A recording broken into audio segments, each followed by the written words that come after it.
नमस्कार. Radio MPSC गुरुमध्ये मी RJ Prajakta सगळ्यांचे स्वागत करते. मित्रांनो, आजच्या दिवसाची सुरुवात करूया एका सुंदर विचाराने. महात्मा गांधीजी म्हणतात, या जगातील सर्वात उत्तुंग यश त्यांनाच मिळालेले आहे ज्यांना ते यश मिळवण्याची अजिबातच शक्यता नसताना देखील त्यांनी ते यश मिळवण्यासाठी अथक व सातत्यपूर्ण प्रयत्न सुरूच ठेवले आहेत. मित्रांनो, आज आहे 9 ऑक्टोबर.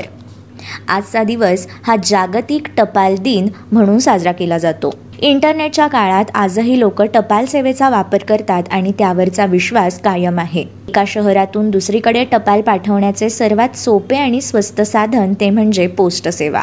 या देशातच नाही तर जगातील कोणत्याही देशात टपाल पाठवण्यासाठी या सेवेचा लाभ घेता येतो. आज आपण जाणून घेणार आहोत त्याचा इतिहास व हा दिवस साजरा करण्याचे महत्त्व. जगात दरवर्षी आजच्या दिवशी म्हणजेच 9 ऑक्टोबरला टपाल दिवस साजरा करण्याचा हेतू एवढाच की टपाल सेवा आणि त्यातील विभागांविषयी लोकांना जागरूक करणे. युनिव्हर्सल पोस्टल युनियन म्हणजेच UPU याची उभारणी करण्यासाठी 1874 स्वित्झर्लंडची राजधानी बर्न येथे 22 देशांनी मिळून करारावर सही केली होती. टोकियोत 1969 आयोजित केल्या गेलेल्या संमेलनात जागतिक टपाल दिनाची घोषणा करण्यात आली होती. 1 जुलै 1876 भारत युनिव्हर्सल पोस्टल युनियनचा सदस्य होणारा पहिला आशियाई देश ठरला. बदलत्या काळासोबत जगातील सर्व टपाल सेवांनी त्याच्या कार्यप्रणालीमध्ये आवश्यक बदल केले आहेत. नवीन तंत्रज्ञानासह टपाल सेवांनी स्वतःला अधिक जलद केले आहे.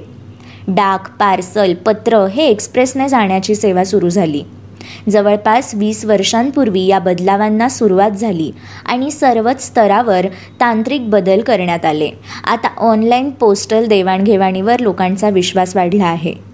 UPUने केलेल्या एका सर्वेमध्ये अशी माहिती समोर आली की जगभरातून आजच्या घडीला 55 पेक्षा जास्त प्रकारच्या पोस्टल सेवा उपलब्ध आहेत. मोबाईल, ईमेलच्या जगातही आज टपाल त्याचे महत्त्व टिकवून आहे आणि म्हणूनच आजचा 9 ऑक्टोबर हा दिवस जागतिक टपाल दिन म्हणून साजरा केला जातो. 9 ऑक्टोबर 1981 फ्रान्समध्ये मृत्यूदंडाची शिक्षा रद्द करण्यात आली होती. 1962 साली युगांडा या देशाला युनायटेड किंगडममधून स्वातंत्र्य मिळाले होते. युगांडा हा पूर्व आफ्रिकेतील एक देश आहे. या देशाच्या पूर्वेला केनिया, उत्तरेला सुदान, पश्चिमेला काँगोचे लोकशाही प्रजासत्ताक, नैऋत्येला रवांडा व दक्षिणेला टांझानिया हे देश आहेत. युगांडाचा दक्षिणेतील बराचसा भाग व्हिक्टोरिया सरोवराने व्यापलेला आहे. 9 ऑक्टोबर 1960 रोजी विद्याधर गोखले यांच्या पंडितराज जगन्नाथ या नाटकाचा पहिला प्रयोग झाला. हे मराठी पत्रकार व संगीत नाटककार होते. मराठी वर्तमानपत्र दैनिक लोकसत्ताचे ते संपादक होते. विद्याधर गोखले यांच्यावरील संस्कार हे पत्रकारितेसाठीच पोषक होते. विद्येवर, ज्ञानावर त्यांचा विश्वास होता. ते अत्यंत व्यासंगी होते. 9 ऑक्टोबर 1806 रोजी पर्शियाने फ्रान्स विरुद्ध युद्ध पुकारले होते. 1966 आजच्याच दिवशी इंग्लंडचे पंतप्रधान डेव्हिड कॅमेरून यांचा जन्म झाला होता. पंडित गोपबिंदू दास तथा उत्कल मणी या ओरिसातील समाजसुधारक, सामाजिक कार्यकर्ते, स्वातंत्र्यसेनानी, कवी व लेखक यांचा जन्म 1877 आजच्याच दिवशी झाला. बौद्ध धर्माचे अभ्यासक पंडित धर्मानंद कोसंबी यांचा जन्म 1876 9 ऑक्टोबर या दिवशी झाला. रासायनिक प्रक्रियेद्वारे शर्करा रेणूंच्या निर्मितीसाठी 1902 नोबेल पुरस्कार मिळवलेले जर्मन रसायनशास्त्रज्ञ एमिल फिशर यांचा जन्म 1892 आजच्याच दिवशी झाला. फ्रान्सचा राजा चार्ल्स 10 याचा जन्म 9 ऑक्टोबर 1757 रोजी झाला.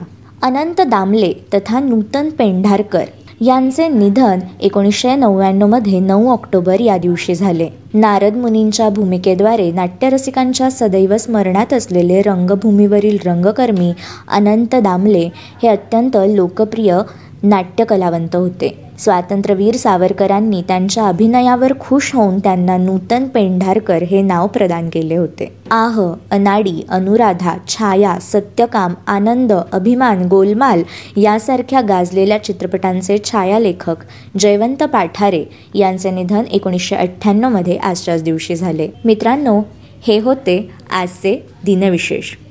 अशाच रोजच्या माहितीपूर्ण दिनविशेषांसाठी stay tune to radio MPSC Guru. आमच्या या कार्यक्रमाचा फीडबॅक देण्यासाठी तुम्ही आम्हाला व्हॉट्सॲपवर मेसेज करू शकता. त्यासाठी आमचा व्हॉट्सॲप नंबर आहे 8698869880 अर्थात 8698869880. मित्रांनो, अशाच माहितीपूर्ण आणि अभ्यासपूर्ण कार्यक्रमांसाठी ऐकत रहा radio MPSC Guru, spreading the knowledge, powered by spectrum academy.